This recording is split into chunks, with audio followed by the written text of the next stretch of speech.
Sometimes during the Halloween season, you just want to kick back and watch a really dumb horror movie, or at least something that they're trying to make good but is just a coffin on roller skates. And the movie I'm referring to is Van Helsing from 2004. A movie that had such good intentions, but fell flat on its face. I'm going to talk about it in just a little bit. However, I'm going to tag in one of my friends from the YouTube space, Brevon, from his channel Brevon's Flicks and Games. So he will be talking about Van Helsing. So Brevon, take it away. Hello everyone, yours truly, Brevon Thompson, is here on Ryan Camp's channel to review Van Helsing, which was directed by Stephen Sommers, back then well known for directing The Mummy and The Mummy Returns. I remember seeing this back in 2004, getting so excited for it after seeing the trailers. And back then, even now, I'm a huge fan of the classic Universal monster films, and also a huge fan of Hugh Jackman, mostly well known for his performance as Wolverine in the X-Men films. So I was really excited for this film, even though my dad warned me that there were some scary things in there, like vampires and werewolves and the Frankenstein monster. But 6-year-old me didn't give a shit. I just wanted to go there, have a blast, and I did. And I am happy to say that this is my favorite guilty pleasure film of all time. I get it. It's bad, and it's completely bonkers, but because of that, it's kind of amazing. And in regards to its story, it's a bit weak, and there are some performances that are good, except when they eventually aren't, and it just tries to throw so much in our faces. Like like in a few minutes there would be like one scene of dialogue, and then there would be like a bizarre action sequence with Van Helsing fighting a monster or something, and then it's rinse repeat over and over again. And it's just, what I like about it is how nuts it is. That's pretty much it, really. For me, this film delivers what I would want for a guilty pleasure film like this. A plot that almost doesn't make any sense, a badass protagonist, an over-the-top, for the most part, good performance by Richard Roxburgh as Dracula, and bizarre, over-the-top, bonkers action sequences, and dozens of monsters that I have grown to love since I was a kid. It just has everything. But when it comes to Hugh Jackman as Van Helsing, there's not really much to his character outside of just him just being a badass monster hunter. Well, he is a monster hunter for the Holy Order who has no memory of who he was before. Kind of similar to Wolverine in a way, because in the X-Men films, I mean, he had no idea of who he was because his memory was erased. And of course, at the end of the film, I'm going to go into like a few spoilers here and there.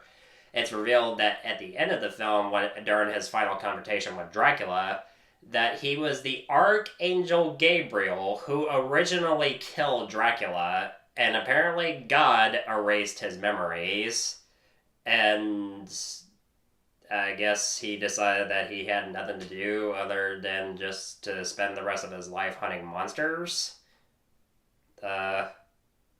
Okay. Kate Beckinsale is also in this film as a gypsy princess whose purpose is to destroy Dracula and lift the curse that has been afflicted on her family for many generations, because her ancestor promised God that their family would never rest nor enter heaven until Dracula is dead. And so far they haven't succeeded yet. And her brother in the film eventually is bitten by a werewolf and turns into a werewolf himself. And I've always liked the scene where he's just climbing up the wall and he looks at the full moon and starts ripping off his skin. It was a pretty gnarly looking scene. It was a decent effect, like seeing him like rip his skin off and turning into a werewolf. And I just want to address this. Do you all remember how awesome werewolves are, or at least how awesome they used to be in films. Because I do. They're my favorite creatures in horror films, outside of vampires and zombies. So I, I just wish that Hollywood would make more werewolf films because I need that. I really do. I need that. One of the highlights of the film is Shirley Hensley as Frankenstein's monster. The makeup work done to bring this character to life again is, for the most part, really, really good. And I think he's one of the few trying to do his best to give a good performance. And one of the few good performances in the film, and that's what I'm gonna say. There's a few action set pieces that are decent to just like, okay, you're going a bit too far.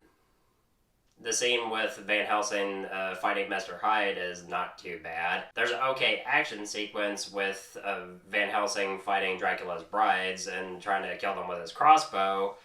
And as for the CG stuff, there are moments where they can go a little bit too far. And especially towards the ending when Van Helsing eventually transforms into a werewolf and fights Dracula. And he eventually learns that only a werewolf is capable of killing Dracula because this version of Dracula is immune to most vampire weaknesses.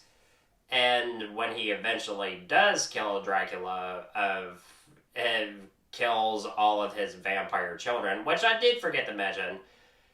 So Dracula's overall plan in this film is to bring life to his undead children, which are already born dead, and they're in like these egg-like pods, and he has to use Dr. Frankenstein's technology in order to bring life to his children, but the Frankenstein monster is the key to making this work.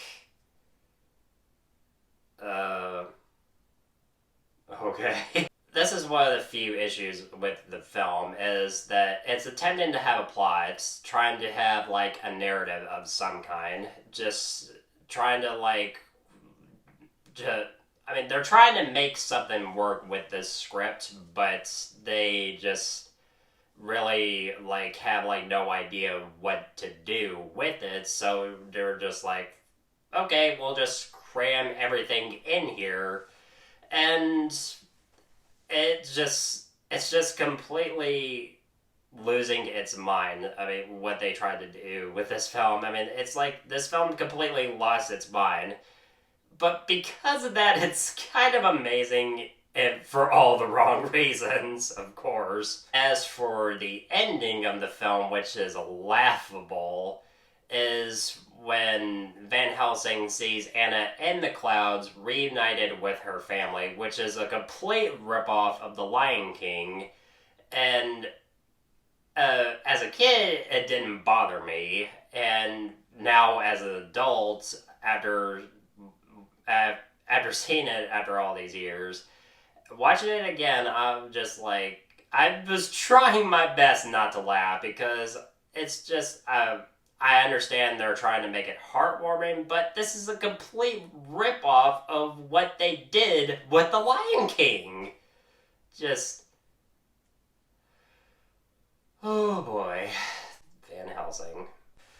So overall, when it comes to Van Helsing, it's not great, and it's bad, but because of that, it's just a lot of fun. And if you want to, like, entertain yourself for a few hours, get together with a group of friends just to kind of laugh at some absurd film, then this is definitely one, and it's definitely my favorite guilty pleasure for many reasons.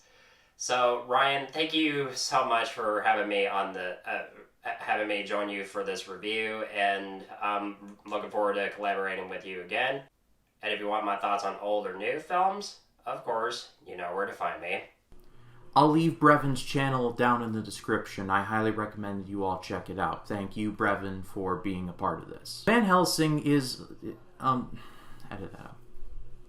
This movie is weird.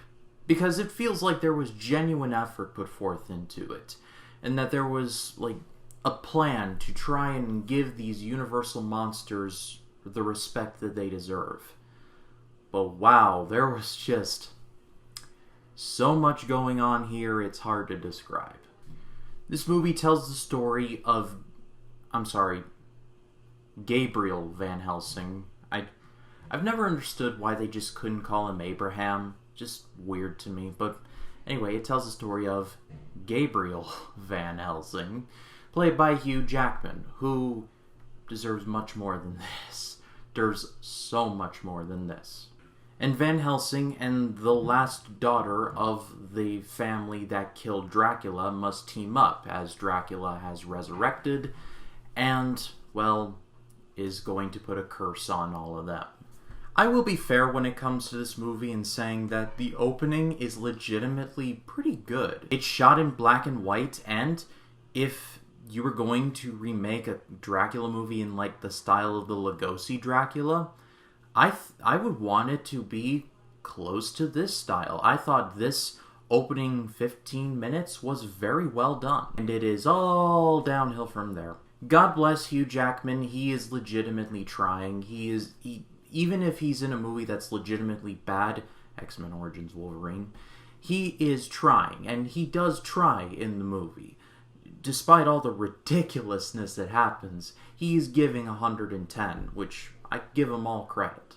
I feel like there was an attempt by Stephen Sommers to try and recreate the dynamic of what we saw in The Mummy, but I don't know, I think he kind of whiffed it in Van Helsing. There's some good practical effects here, and ho Nelly, the CGI is awful. This movie was made in 2004, and it looks like it was made in, like, 1999. Maybe even a year before. And ultimately, at the end of the day, I try and watch this movie at least once a year around Halloween, because I don't know, I guess I just get a weird sort of pleasure out of it. This, and along with Plan 9 from Outer Space, are two of my Halloween guilty pleasures. Because Plan 9 from Outer Space is amazing in how awful it is. It's so awful that an entire movie was made around the making of it, a la The Disaster Artist. So if you haven't seen Van Helsing and you want to watch it, I highly recommend that you get some snacks, some drinks, and invite a couple friends, because you are going to have a great time.